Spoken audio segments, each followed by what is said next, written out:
Hello friends, എല്ലാവർക്കും വൈഷൂസ് ലേണിങ്ങിലേക്ക് സ്വാഗതം. BA ഹിസ്റ്ററി കോഴ്സിലെ second sem trends in Indian ഹിസ്റ്റോറിയോഗ്രഫിയിലെ 4th മോഡ്യൂളാണ് നമ്മൾ എടുക്കുന്നത്. അപ്പോൾ കഴിഞ്ഞ ക്ലാസ്സിൽ നമ്മൾ DD കോസാംബിയെ കുറിച്ചാണ് കണ്ടത്. അദ്ദേഹത്തിൻ്റെ ഹിസ്റ്റോറിക്കൽ ട്രെൻഡ്സിലെ വേരിയസ് ആർഗ്യുമെൻറ്റ്സ് ഒക്കെയാണ് കണ്ടത്. ഇന്നത്തെ ഈ വീഡിയോയിലൂടെ നമ്മൾ കാണുന്നത് R.S. ശർമ്മയെ കുറിച്ചാണ്. അപ്പോൾ കൊസാംബീൻ്റെ ആ ഒരു വീഡിയോയിൽ കുറച്ചൊരു ഭാഗവും കൂടെ ആഡ് ചെയ്തിട്ടാണ് R.S. ശർമ്മ എന്ന് പറയുന്ന വീഡിയോ എടുക്കുന്നത്. Kosambi lead on this issue was followed by R.S. Sharma, who made a comprehensive study of feudalism in India in his book entitled Indian Feudalism 1965 and in various articles. According to him, there were a decline in trade and increasing number of land grants and the state officials in lieu of salary and to the Brahmanas as charity or ritual offering in the post-Gupta period. അപ്പോൾ എന്താണ് നമ്മൾ ഇതിലൂടെ കാണുന്നത്? Kosambi lead in this issue was followed by R.S. Sharma, who made a comprehensive study of feudalism in India in his book entitled Indian Feudalism. Indian feudalism എന്ന് പറയുന്ന 1965 രചിച്ച പുസ്തകത്തിലൂടെ R.S. Sharma തൻ്റെ ആർഗ്യുമെൻസുകളെല്ലാം പറയുകയാണ്. And in various articles, according to him, there were a decline in trade and increasing number of land grants on the state officials in lieu of salary and to the Brahmanas as charity or ritual offering in the post-Gupta period. അപ്പോൾ according to him, ഈ R.S. ശർമ്മയെ സംബന്ധിച്ചിടത്തോളം there was a decline in trade, അതായത് എന്താ പറയുക, trade വാണിജ്യത്തിലുണ്ടായിട്ടുള്ള ആ ഒരു ഡിക്ലൈൻ, അതേപോലെ increasing number of land grants, land grant എന്ന് പറഞ്ഞാൽ ഭൂദാനം, ഭൂമി ദാനമായി കൊടുക്കുക, അതേപോലെ ഗവൺമെൻറ് ഒഫീഷ്യൽസ്, സ്റ്റേറ്റ് ഒഫീഷ്യൽസിന് സാലറിക്ക് പകരമായിട്ട് എന്താ കൊടുക്കുന്നത്, ഭൂമിയാണ് അവർക്ക് കൊടുക്കുന്നത്. അതേപോലെ ബ്രാഹ്മണാൻസ് റിച്വലായിട്ടുള്ള കർമ്മങ്ങളൊക്കെ ചെയ്യുന്ന സമയത്ത് അവർക്ക് ഓഫർ ചെയ്യുന്നത് ഭൂമിയാണ്. പോസ്റ്റ് ഗുപ്ത പീരീഡിൽ ഈ ഒരു സവിശേഷതകളൊക്കെയാണ് നിലനിൽക്കുന്നത്. അപ്പോൾ ഇതൊക്കെ ഒരു ഫ്യൂഡലിസം എന്ന് പറയുന്ന ഒരു കൺസെപ്റ്റിലേക്കല്ലേ നോക്കുന്നത്. R.S. ശർമ്മയുടെ ഇന്ത്യൻ ഫ്യൂഡലിസത്തിൽ പറയുന്ന പ്രധാനപ്പെട്ട കാര്യങ്ങളാണ് ഇതൊക്കെ. അദ്ദേഹത്തിൻ്റെ അഭിപ്രായത്തിൽ എന്തൊക്കെയാണ് പറയുന്നത്? There were a decline in trade and increasing number of land grants to the state officials in lieu of salary and to the Brahmanas as charity or ritual offering in the post-Gupta period. അപ്പോൾ ഈ ഒരു പ്രോസസ്സൊക്കെ, this process led to the subjugation of peasantry and made them dependence on landlords. Subjection എന്നൊക്കെ പറഞ്ഞാൽ എന്താണ്? വിധേയത്വം അല്ലേ? ഇവിടെ പെസൻട്രി അവരുടെ ഓണേഴ്സിന്, ലാൻഡ് ലോഡ്സിനോട് ഒരു വിധേയത്വം പുലർത്തുകയാണ് ചെയ്യുന്നത്. The process led to the subjugation of peasantry and made them dependent on the landlords. Almost all features of West European feudalism, such as serfdom, manor, and self-sufficient economic units. Feudalism of crafts and commerce, decline a long-distance trade, and decline of town were said to be found in India. According to R.S. Sharma, the most crucial aspect of Indian feudalism was the increasing dependence of the peasantry in the intermediaries who received grants of land from the state and enjoyed juridical right over them. This development restricted the peasants' mobility and made them subject to increasingly intensive forced labor. അപ്പോൾ ഇതിൽ പ്രധാനമായിട്ടും feudalism എങ്ങനെയാണ് ഉണ്ടായത് എന്നതിനെക്കുറിച്ച് പറയുന്നുണ്ട്. അപ്പോൾ ഈ almost all features of west European feudalism, western European feudalism വെച്ച് നോക്കുകയാണെങ്കിൽ അവിടുത്തെ അടിമത്വവും, അതേപോലെ മാനർ എന്ന് പറഞ്ഞാൽ ജന്മവസ്തു, ഉടമസ്ഥാവകാശമുള്ള ഭൂമിയിലെ അതിനെയാണ് മാനർ എന്ന് പറയുക. പിന്നെ സെൽഫ് സഫിഷ്യൻ്റ് എക്കണോമിക് യൂണിറ്റുകൾ, സ്വയം പര്യാപ്തമായ സാമ്പത്തിക യൂണിറ്റുകളുണ്ട്. അതേപോലെ feudalisation of crafts and commerce, decline of long distance trade, long distance ആയിട്ടുള്ള ട്രേഡുകൾ കണ്ടുപിടിച്ചത് അതേപോലെ ഡിക്ലൈൻ ഓഫ് ടൗൺസുകളൊക്കെ ഇല്ലാണ്ടായത് were said to be found in India. അങ്ങനെയുള്ള കുറേ കാര്യങ്ങൾ ഇന്ത്യയിൽ നമുക്ക് കാണാനായിട്ട് സാധിക്കും.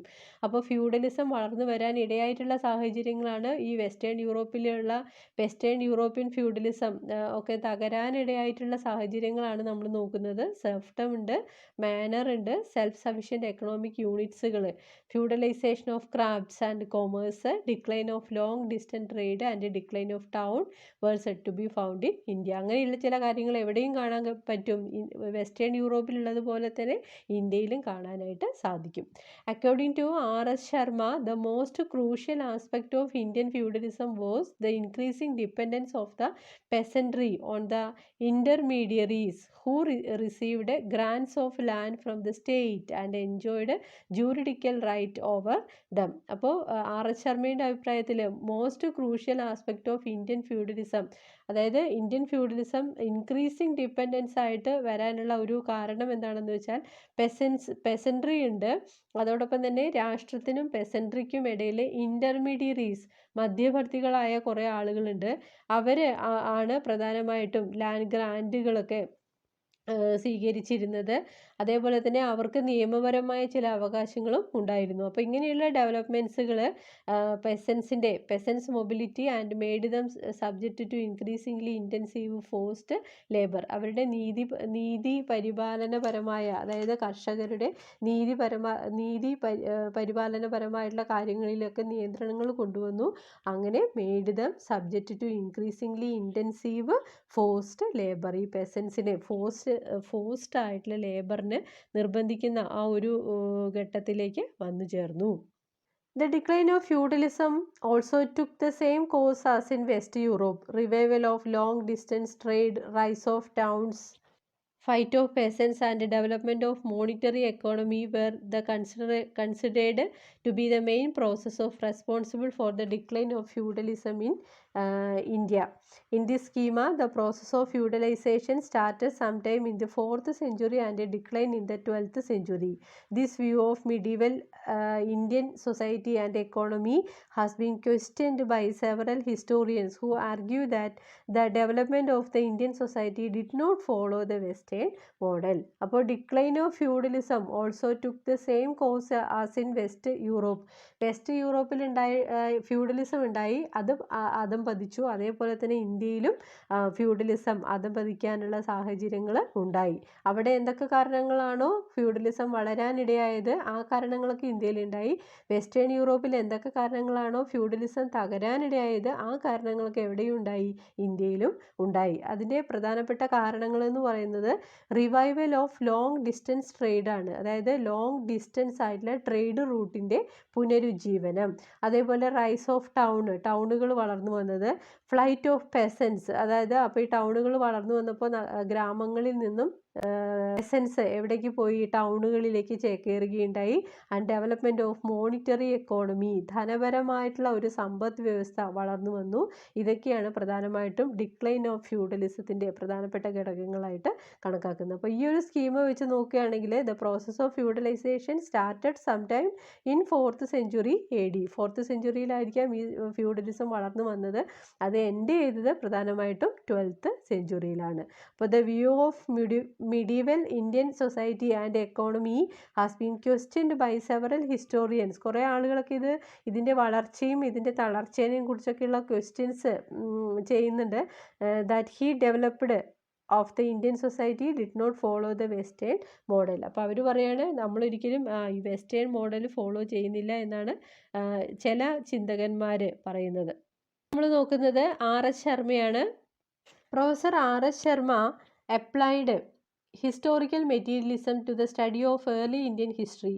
His steadfast conviction in the dialects of modes of production and the society ability to produce surplus enabled him to undertake a multi-prolonged analysis of the state of the Shudras and the women's different stages of economy, landmark in the revolutionary process of state formation, rise and fall of urban centers, emergence and dissemination of feudalism and other phenomena.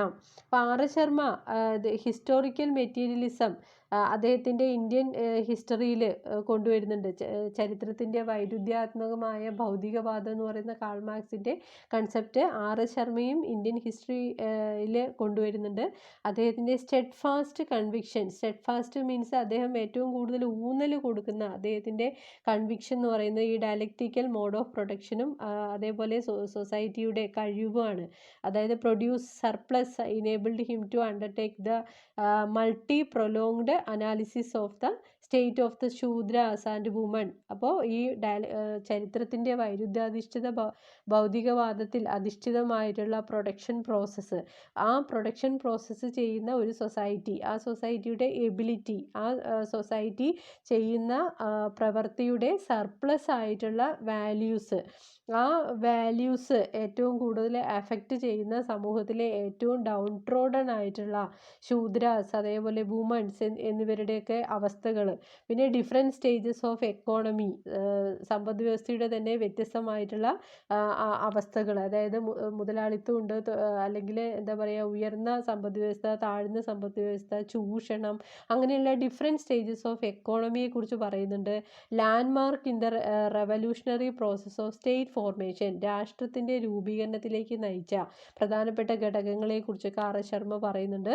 പിന്നെ rise and fall of urban centres, നാഗരികമായിട്ടുള്ള പ്രദേശങ്ങളുടെ rise and fall, അതേപോലെ emergence and dissemination, dissemination means വ്യാപനമാണ്, emergence and dissemination of feudalism and other phenomena. ഇതൊക്കെയാണ് അദ്ദേഹത്തിൻ്റെ പ്രധാനപ്പെട്ട ചർച്ചാ വിഷയങ്ങളായിട്ട് നമ്മൾ കാണുന്നത്. Thus he wrote 1983 mode of production involving the theory of surplus leading to class formation continues to be best working hypothesis, notwithstanding countless assertions to the contrary. The efforts to eliminate class and surplus has introduced elite, status, hierarchy, decision making, etc. in their place. The theory of surplus is rejected on the ground that people do not produce more on their own but are compelled to put in more work, or more people are mobilized to work. അപ്പോൾ എന്താ ഇതിൽ പറയുന്നത്? Thus he wrote in 1983 the mode of production involving the theory of surplus leading to class formation. Mode of production, ഉൽപാദന രീതി അല്ലേ, ആ ഉൽപാദന രീതിയിൽ ഉണ്ടാവുന്ന സർപ്ലസ് ആയിട്ടുള്ള പ്രൊഡക്ഷൻ, പിന്നെ ക്ലാസ് ഫോർമേഷൻസ്, വിവിധ തരത്തിലുള്ള വർഗ്ഗങ്ങൾ, തൊഴിലാളി എന്നും മുതലാളി എന്നും ഉയർന്നവനെന്നും താഴ്ന്നവനെന്നും ചൂഷണം ചെയ്യുന്ന ആൾക്കാർ, ചൂഷിതർ എന്നിങ്ങനെയുള്ള പലതരത്തിലുള്ള ക്ലാസ് ഫോർമേഷൻസ് ഒരു സൊസൈറ്റിയിൽ ഉണ്ടാവുന്നുണ്ട്. നോട്ട് വിത്ത് സ്റ്റാൻഡിങ്, എന്നാലും കൗണ്ട്ലെസ് ആയിട്ടുള്ള അസേർഷൻസ്, അസേർഷൻ എന്ന് പറഞ്ഞാൽ അവകാശവാദങ്ങളാണ്, അവകാശവാദങ്ങൾ അദ്ദേഹം ഈ വർക്കിംഗ് ഹൈപ്പോത്തിസിസുമായിട്ട് ബന്ധപ്പെട്ട് കൊണ്ടുവരുന്നുണ്ട്. ടു ദ കോൺട്രഡി, അത് എന്താ പറയുക, വിപരീതമായിട്ടാണ് ചില സമയത്തൊക്കെ വരുന്നത്. അപ്പോൾ the effort to eliminate class and surplus, അതായത് മിച്ചമൂല്യത്തെയും അതേപോലെ ക്ലാസിസത്തെയും ഒക്കെ എലിമിനേറ്റ് ചെയ്യുക, ഒഴിവാക്കുന്നതിന് പകരമായിട്ട് കുറേ പദങ്ങളൊക്കെ ഈ കാലഘട്ടത്തിൽ രംഗത്ത് വന്നു. അങ്ങനെ ഉയർന്നു വന്ന പ്രധാനപ്പെട്ട പദങ്ങളാണ് elite, status, hierarchy, decision making, etcetera. അങ്ങനെയുള്ള പദങ്ങളൊക്കെയാണ് ഈ കാലഘട്ടത്തിൽ ഉയർന്നു വന്നത്. പിന്നെ theory of surplus is rejected on the ground that people do not produce more on their own but are compelled to put in more work, or more people are mobilised for work. അതായത് ഈ മിച്ചമൂല്യ സിദ്ധാന്തവുമായിട്ട് ബന്ധപ്പെട്ട R.S. ശർമ്മയുടെ concept എന്താണെന്ന് വെച്ച് കഴിഞ്ഞാൽ, he rejected in the ground that people do not produce more on their own, അതായത് അവർക്ക് ആവശ്യമുള്ളതിനേക്കാളും കൂടുതലായിട്ട് ആളുകളൊന്നും ഉൽപ്പാദിപ്പിക്കുന്നില്ല, പകരം അവരെ എന്താ ചെയ്യുന്നത്, പുട്ട് ഇൻ മോർ വർക്ക്, കൂടുതൽ ജോലി എടുപ്പിക്കുകയാണ് ചെയ്യുന്നത്. Or more people are mobilised for work, കൂടുതൽ ആളുകൾ ജോലിക്കായിട്ട് നിയോഗിക്കപ്പെടുകയാണ് ചെയ്യുന്നത്. Whatever motives he assigned for producing more, and this will differ from society to society. Almost all type of serious investigators admit that only extra produce can support whole-time administrators, professional soldiers, full-time priests, craftsmen, and other similar specialists who do not produce their food themselves. അപ്പോൾ ഇതിൽ അദ്ദേഹം പറയുന്നത് എന്താണെന്ന് വെച്ചാൽ what ever motifs he assigned, എന്ത് motifs ആയാലും ഈ ഉൽപ്പാദനമൊക്കെ നിർമ്മിക്കുന്ന ആ ഒരു സ്റ്റേജ് എന്ന് പറയുന്നത് ഓരോ സൊസൈറ്റിയിലും ഡിഫർ ആയിരിക്കും, വ്യത്യസ്തമായിട്ടായിരിക്കും ഉണ്ടാവുക. ഇതിൽ എക്സ്ട്രാ ആയിട്ടുള്ള പ്രൊഡ്യൂസ് അത് എടുക്കുന്നത് ആരാണ്? ഹോൾ ടൈം അഡ്മിനിസ്ട്രേറ്റേഴ്സ് ആയിരിക്കും ഈ എക്സ്ട്രാ ആയിട്ടുള്ള പ്രൊഡ്യൂസ് എടുക്കുന്നത്. അതായത് ഇത്രയൊക്കെ പറയാനുള്ളൂ. ഒരു തൊഴിലാളി കുറേ സർപ്ലസ് വാല്യൂ, കാൾ മാർക്സിൻ്റെ സർപ്ലസ് വാല്യൂ എന്ന് പറയുന്നത് എന്താണ്? ഒരു തൊഴിലാളി 8 മണിക്കൂർ ജോലി ചെയ്യുന്നവിടെ 10 മണിക്കൂറും 12 മണിക്കൂറും ജോലി ചെയ്യുന്നു. അപ്പോൾ അധികമായിട്ട് അവർ ജോലി ചെയ്യുന്നതിൻ്റെ ഫലമായിട്ട് എന്തുണ്ടാവുന്നുണ്ട്? സർപ്ലസ് വാല്യൂ ഓഫ് പ്രൊഡക്ഷൻ ഉണ്ടാവുന്നുണ്ട്. എന്നാൽ ആ പണിയെടുക്കുന്നതിനുള്ള കൂലി ആ തൊഴിലാളിക്ക് കിട്ടുന്നുമില്ല. പകരം അവരുണ്ടാക്കുന്ന ആ അധിക മൂല്യത്തിൻ്റെ വാല്യൂ എടുക്കുന്നത് പ്രധാനമായിട്ടും അവരെ ഭരിക്കുന്ന ആൾക്കാരും പ്രൊഫഷണൽ സോൾജിയേഴ്സ് അല്ലെങ്കിൽ ഫുൾ ടൈം പ്രീസ്റ്റുകൾ, ക്രാഫ്റ്റ്സ്മാൻ ആൻഡ് അതർ സിമിലർ സ്പെഷ്യലിസ്റ്റുകളാണ്. അവരൊന്നും ഉൽപ്പാദന പ്രക്രിയയിൽ പങ്കെടുക്കുന്നില്ല, പക്ഷെ അവർക്കൊക്കെ ഈ തൊഴിലാളി ഉൽപ്പാദിപ്പിക്കുന്ന ഉൽപ്പന്നത്തിൻ്റെ വാല്യൂ ലഭിക്കുന്നുണ്ട് എന്നാണ് ആര് പറയുന്നത്? R.S. ശർമ്മ പറയുന്നത്. The arguments that peoples were compelled to produce more would imply to existence coercive authorities such as the state, or at least protostate represented by a strong chief, but it would not negate the idea of surplus. അപ്പോൾ the argument that people are compelled to produce, ജനങ്ങൾ കൂടുതൽ ഉൽപ്പന്നങ്ങൾ ഉൽപ്പാദിപ്പിക്കാനായിട്ട് നിർബന്ധിക്കപ്പെടുന്നു. And would imply the existence of an organised coercive authority. Coercive authority എന്ന് പറഞ്ഞാൽ നിർബന്ധിക്കുക. ഒരു authority ജനങ്ങളെ അധികമായി ഉൽപ്പാദിപ്പിക്കാനായിട്ട് നിർബന്ധിക്കുന്നുണ്ട്. ആ അതോറിറ്റി ചിലപ്പോൾ ആരാവാം? രാഷ്ട്രമാവാം, അല്ലെങ്കിൽ രാഷ്ട്രത്തിൻ്റെ പ്രതിനിധികളായിട്ടുള്ള സ്ട്രോങ് ആയിട്ടുള്ള ചീഫോ അങ്ങനെയുള്ള വേറെ ആരെങ്കിലും ഒക്കെ ആവാം തൊഴിലാളിയെ അധികമായിട്ട് ഉൽപ്പന്നങ്ങൾ ഉൽപ്പാദിപ്പിക്കാനായിട്ട് നിർബന്ധിക്കുന്നത്. Though the Marxist in his methodology and orientation, Sharma was neither a strict doctrinaire, propagandist, nor even an apologist for any political ideology. He had the conviction to take the orthodox Marxism for him was not a substitute for thinking, but a tool of analysis and enquired considerable skill to unfold historical process. അപ്പോൾ ഇതിൽ പറയാണ് though a Marxist in his methodology, അതായത് R.S. Sharma എന്ന് പറയുന്ന Marxist ചിന്താഗതിക്കാരൻ, അദ്ദേഹത്തിൻ്റെ മെത്തഡോളജിയിൽ, അയാളുടെ ഓറിയൻറ്റേഷനിലൊക്കെ പറയുന്നത് എന്താണെന്ന് വെച്ചാൽ അദ്ദേഹത്തിൻ്റെതായ കൺസെപ്റ്റുകളാണ്. Sharma was neither a strict doctrinaire, അയാൾ ഒരിക്കലും ഒരു ഉപദേശകനായിരുന്നില്ല, അല്ലെങ്കിൽ നോർ എ പ്രൊപ്പഗാൻഡിസ്റ്റ് മീൻസ് ആരാണ്? പ്രചാരകനായിരുന്നില്ല. നോർ ഇവൻ ആൻ എപ്പോളജിസ്റ്റ് എന്ന് പറഞ്ഞാൽ ആരാണ്? ക്ഷമാപണക്കാരനുമായിരുന്നില്ല. For any political ideology. He had the conviction to take the orthodox Marxist, അതായത് അദ്ദേഹം എടുത്ത കൺവിക്ഷൻ എന്ന് പറയുന്നത് ഓർത്തഡോക്സ് മാർക്സിസ്റ്റുകൾക്ക് എതിരായിട്ടുള്ളതായിരുന്നു. അദ്ദേഹത്തെ സംബന്ധിച്ചിടത്തോളം Marxism for him was not a substitute for thinking, അതായത് ഒന്നിന് പകരം വെച്ച് ചിന്തിക്കാനുള്ള ഒന്നല്ല മാർക്സിസം എന്ന് പറയുന്നത്. That required considerable skill to unfold historical processes, അതായത് ചരിത്രത്തിൻ്റെ വിവിധ പ്രക്രിയകൾ നടക്കുമ്പോൾ സമൂഹത്തെ വിവിധ തട്ടുകളായി തിരിക്കാതിരിക്കാനുള്ള ഒരു ശ്രമമാണ്. അൺഫോൾഡ് ചെയ്യുക, ഫോൾഡ് ചെയ്യുക പറഞ്ഞാൽ തരംതിരിക്കുക, അല്ലേ? ഇപ്പോൾ കാൾ മാർക്സ് സമൂഹത്തെ തരംതിരിക്കാൻ ഇഷ്ടപ്പെടുന്നുണ്ടോ? ഉള്ളവനെന്നും ഇല്ലാത്തവനെന്നും, അല്ലെങ്കിൽ എന്താ പറയുക, മുതലാളി എന്നും തൊഴിലാളി എന്നും ഒക്കെ തരംതിരിക്കാൻ കാൾ മാർക്സ് ഇഷ്ടപ്പെടുന്നുണ്ടോ? ഇല്ല. സമൂഹത്തെ എപ്പോഴും അൺഫോൾഡായിട്ട് മാറണമെന്നാണ് കാൾ മാർക്സ് പറയുന്നത്. ആ തത്വശാസ്ത്രത്തെയാണ് ഇവിടെ ആര് കൊണ്ടുവരുന്നത്? R.S. ശർമ്മ തൻ്റെ ആർഗ്യുമെൻസിലൂടെ കൊണ്ടുവരുന്നത്. In 1966, Sharma lamented that very little attention was being paid to the mode of production in ancient India, which in the materialistic view determined the relations of production, economic, social and political. For Sharma's people mean the real producers of wealth and therefore the real makers of history. People were seen as indispensable component of productive forces and not passive subject in an empire. In his own inimitable method, Sharma retrieved the voices of the most marginalized people and communities. The alleged neglects of past by Marxists has often been commented upon. It is well known that D.D. Kosambi's striking discordant note from the general tenor of Marxist perspective on caste gave it a very conspicuous place in his overall framework of history writing when he treated caste as an ideology. അപ്പോൾ എന്താ പറയുന്നത്, writing in 1966 Sharma lamented that, lamented means എന്താണ്, വിലപിക്കുക, കുറേ കാര്യങ്ങളെക്കുറിച്ച് അദ്ദേഹം ഇങ്ങനെ പറയുന്നുണ്ട്. അദ്ദേഹത്തിൻ്റെ അഭിപ്രായത്തിൽ ആൻഷ്യൻ്റ് ഇന്ത്യയിൽ മോഡ് ഓഫ് പ്രൊഡക്ഷൻ ഉണ്ടായിരുന്നു. ആ മോഡ് ഓഫ് പ്രൊഡക്ഷൻ എന്ന് പറയുന്നത് വിച്ച് ഇൻ മെറ്റീരിയലിസ്റ്റിക് വ്യൂവിലുള്ളതായിരുന്നു. Determined the relations of production, economic, social and political, സാമൂഹിക, സാമ്പത്തിക, രാഷ്ട്രീയപരമായ കാഴ്ചപ്പാടുകളോടുകൂടിയുള്ള പ്രൊഡക്ഷൻ പ്രോസസ്സായിരുന്നു ആൻഷ്യൻ ഇന്ത്യയിൽ ഉണ്ടായിരുന്നത്.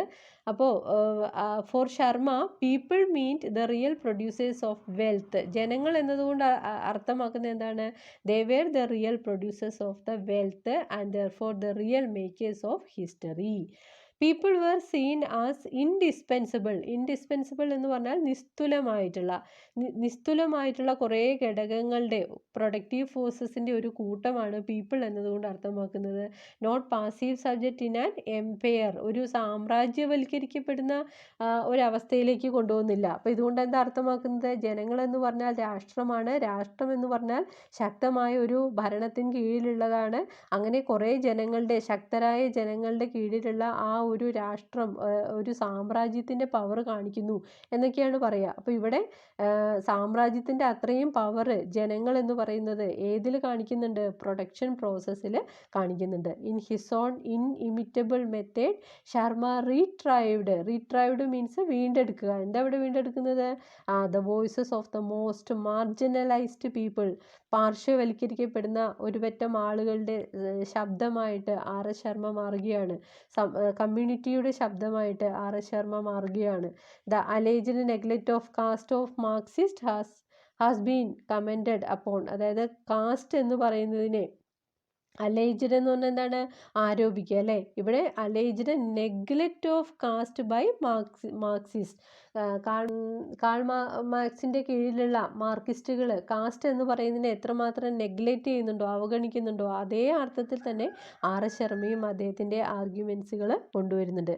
It is well known that D.D. Kosambi striking a discordant. ഇപ്പോൾ D.D. കോസാംബിയെ മായി കമ്പയർ ചെയ്യുന്ന സമയത്ത് D.D. കോസാംബിക്ക് ഈ കാസ്റ്റ് സിസ്റ്റവുമായി ബന്ധപ്പെട്ട് ഒരു ഡിസ്കോർഡൻറ്റ് മീൻസ് വിയോജിപ്പായിരുന്നു ഉണ്ടായിരുന്നത്. Not from the general tenor of Marxist perspective on caste gave it very conspicuous place in his overall framework of history. Karl മാർക്സുമായി ബന്ധപ്പെട്ട ആ ഒരു രചനയുടെ ആ ഒരു കാലഘട്ടത്തിലായിരുന്നില്ല വെറുപ്പ്, കാസ്റ്റുമായി ബന്ധപ്പെട്ടൊരു വെറുപ്പുണ്ടായിരുന്നത്.